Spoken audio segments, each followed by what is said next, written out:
We're going to be talking about when I started my locks, why I started my locks, the products I use, and the products that I travel with, as well as like how I schedule when I do my hair. To start off, like most black women, I have had almost every hairstyle under the sun.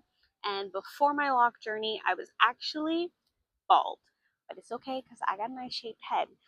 And the reason I got locks is because I was moving to Korea and I was looking for a style that I could maintain with minimal effort without um, expecting somebody to be around to help me, right? Because I'm not a braider. I braided my hair all of one time. It took me like 10 hours for these lopsided braids. And I was not going to go through that in Korea. There are braiders in Korea. Most of them, though, live in Seoul. So a lot of the women that I knew that lived in Busan did it themselves. However, there is a braider, and she does maintain locks. I don't think she starts locks. I never met her, unfortunately, because our schedules just never matched up. And by the time she came around, I was already pretty comfortable with doing my own hair. In general, I don't like other people's hands in my hair. I think since starting my locks, only one other loctician has had their hands in my hair, and it was to do the back side. Because when I originally got my locks done and she told me how long it would take, I promptly shaved off the back 1/3 of my head because I wasn't gonna sit there for that long, to be quite honest. And I figured, well, when it grows back or when I want it to grow back, I will just have somebody else do the back. And that's exactly what I did. And this has been maybe 6 or 8 months. I'm talking, I got that deep 4C curl. That 4C that like never drops. Because I will show y'all a picture of my fro. And when you look at it, it doesn't actually look that big. But when my hair was wet, it would literally be like between my shoulder blades. But without it being wet, never fell. Never fell. And honestly, it was too much work. So that's what got me into my lock journey. I did quote unquote cheat as I got lock extensions from the get-go because like I said, I was bald before I got my locks. So when I decided that I was going to get them, I didn't have a lot of time between deciding to get them and moving to South Korea. So I wanted to go ahead and make sure I could maintain it with no problems and without being in Korea looking crazy. Not that they would know that I looked crazy, but the point is I would know.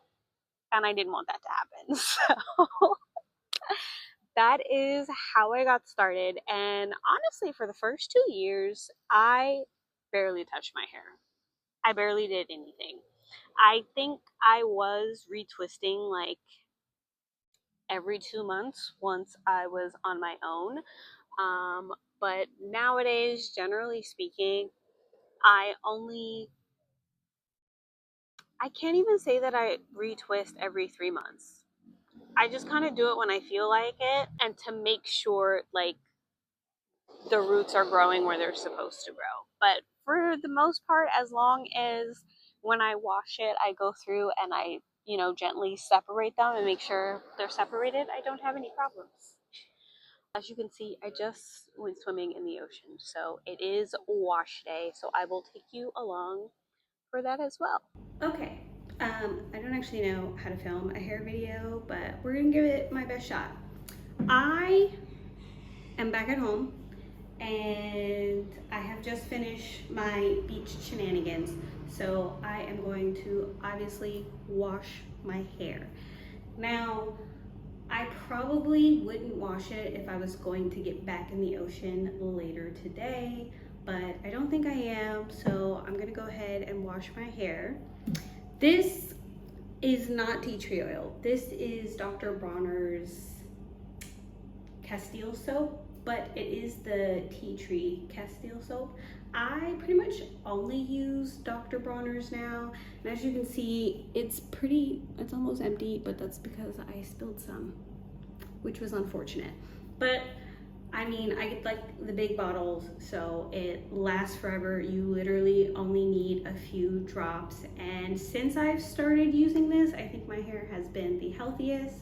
I think all of their soaps are good to use, because I have the, what is it, the peppermint bar.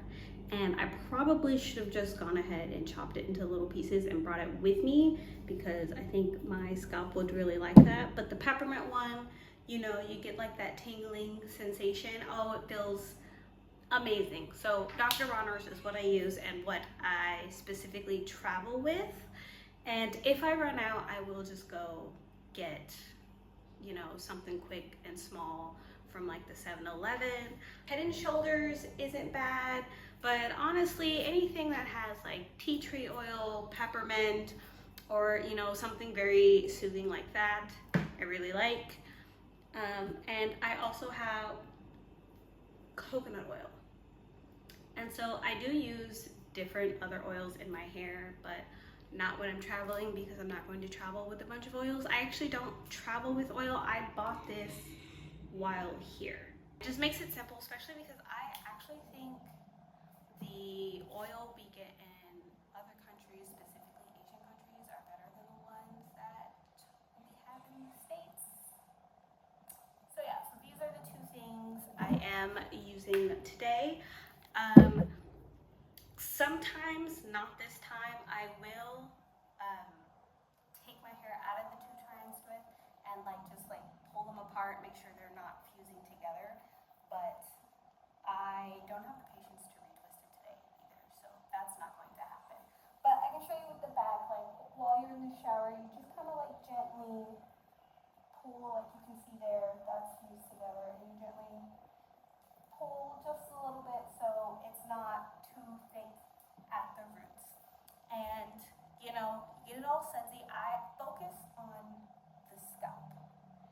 Clean your scalp. You can clean the rest later, or it'll wash down eventually, but really the only thing that's going to clean your lock is the apple cider vinegar rinse, and I don't have that. But the most important thing is that your scalp feels good and your scalp can breathe, because then your hair will continue to grow, even if it's dirty, to be quite honest. And so what I like to do, I've grown my nails. I don't know if you see that, but you know, you're sudsing it up and you're literally scratching your scalp. And I can't really see, you can see a little bit there. I have dirt under my nail. The goal is to, when I bring my nails away, there's no dirt in there. So you really have to get in there. You have to get in between right here, just in the middle of the twist, and kind of make sure there's nothing there. My scalp isn't too dirty because I went swimming 2 days ago and also washed my hair.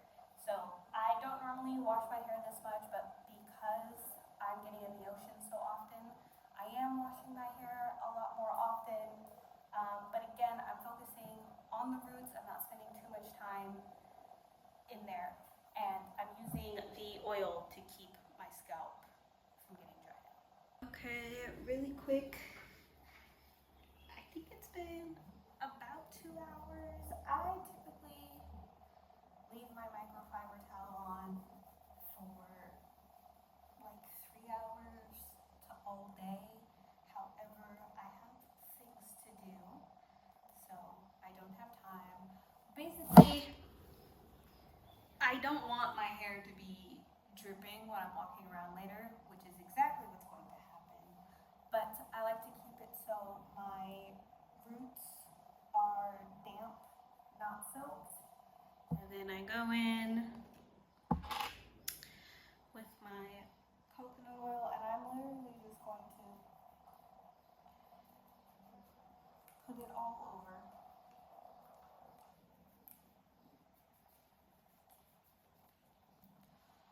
Just like that, and then some more rubbing. Now, sometimes when I have nothing to do and I leave the towel on all day, my roots will dry. And in that case, if I'm home, I usually have rosemary water in the fridge and I spritz that and then put oil on. But this is typically it when I'm traveling and I want to go and doing a bunch of random stuff all the time. Again, my focus is always keeping the scalp clean